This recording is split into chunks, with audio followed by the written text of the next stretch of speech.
banks. In today's period of high inflation and high interest rates, banks have been one of the winners. Because of the high interest rate environment, they've been able to charge those higher rates onto customers for loans to people, businesses, and if you're trying to buy a home through a mortgage. And yet at the same time, a number of them have been accused of not passing on those higher interest rates to their savers for deposits. Many banks have been making record profits, and it can be a tough and painful situation to be in. So if you're in debt and facing higher interest costs from your bank, don't despair, because in this video I'm going to share 6 ways that you can cut your debt and grow your wealth. So here goes.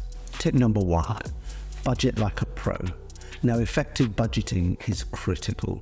So what I want you to do is go and get your last 6 months bank statements and credit card statements and go and pull all the figures in a spreadsheet. Now, you'll be shocked when you look at it at what you actually spend your money on. Then identify areas where you can cut back unnecessary expenditure on. For example, maybe you've been eating out at expensive restaurants too often, or you've got subscriptions you maybe have forgotten about or don't actually use that much.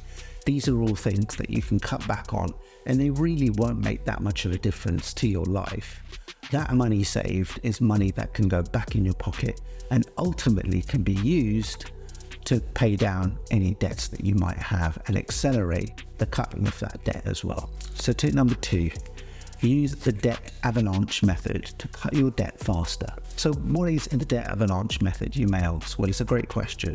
So what the debt avalanche method is, you take all your debts, whether that's credit card debts, car loan debts, auto loans, store credit debts, etc., and you list them in a spreadsheet, and you rank them by whichever debt is paying the highest interest. So it's not which debt is the highest, it's what you're paying the highest interest on. So for example, if you have credit card debts of say $10,000 and you're being charged 10% per annum on that, but then you have store credit debt of $7,000 but you're paying 15% interest on that, your store credit debt will rank higher, or be higher, because of the 15% interest you're paying per year on it. And if you're looking for how much interest that you're actually paying as an interest rate on your debts, well, you can look at any of your latest monthly statements from, say, a credit card, or any documentation you received from the lending company relating to that debt, and they should be able to tell you on there. Now, the principle of the debt avalanche method is that you pay off the debts with the highest interest rate first. So in our example, it was the store credit card of $7,000 with the 15% interest rate, as opposed to anything else. And the reason for that is because interest compounds, much like if you're making investments and you hope that your returns will compound over time and grow. And so interest costs work the same way, but against you, because they're a cost. So you really want to be going after the interest rates that are highest first and look to pay those down. Now, it may take you a little bit longer to pay that off, but in the long run, you'll actually pay a lot less because you're paying off those most expensive debts first. Tip number 3, consolidate and negotiate. Now, you should be negotiating with your creditors, and it's amazing how many of them will be prepared to do this with you. So for example, ringing out your credit card company or your store credit company or your car loan company, etc., and say, can you adjust my interest rate, or can we work out a repayment plan? And a number of them will be willing to do this. Now the trick is, you want to work out a deal where it doesn't really affect your credit score, so do ask them about that, and you have rights, so you should be able to do this quite effectively and be able to work out a deal that either cuts your monthly expenses, so it gives you some more money back in your pocket every month, or adjust the interest rate down, etc. Most of them will be willing to do this, so do ask. You can also do this with other expenses that you might be paying for example, mobile or cell phone bills, car or auto insurance, etc.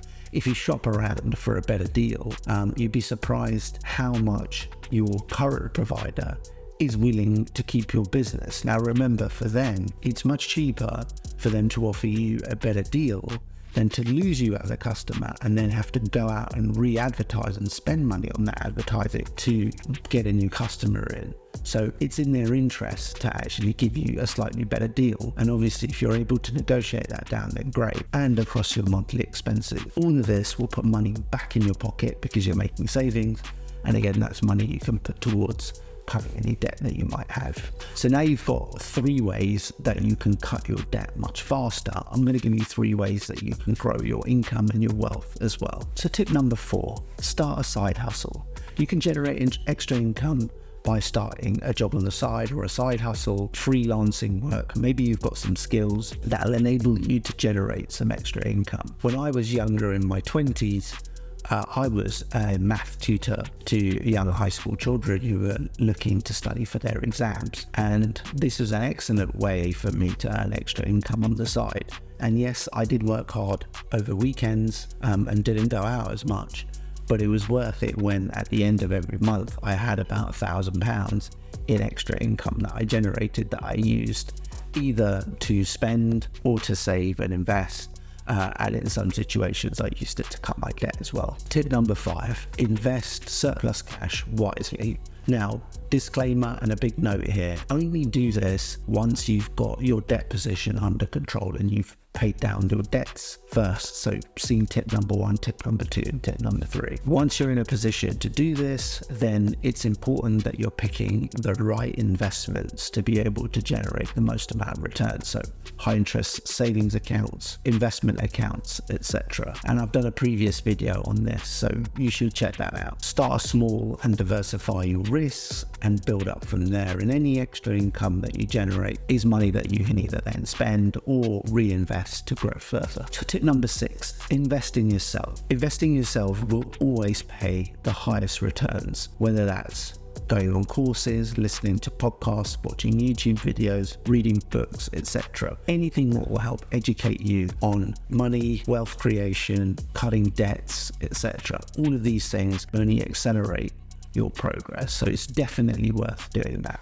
So there you have it. Beat the banks. 6 ways that you can cut your debt faster and grow your wealth and income. If you've got any comments, please put them in, because I'm always interested in hearing about new ideas and the ways that people can cut their debt faster and grow their wealth. And please be sure to subscribe to this video as well, and I'll see you in the next video.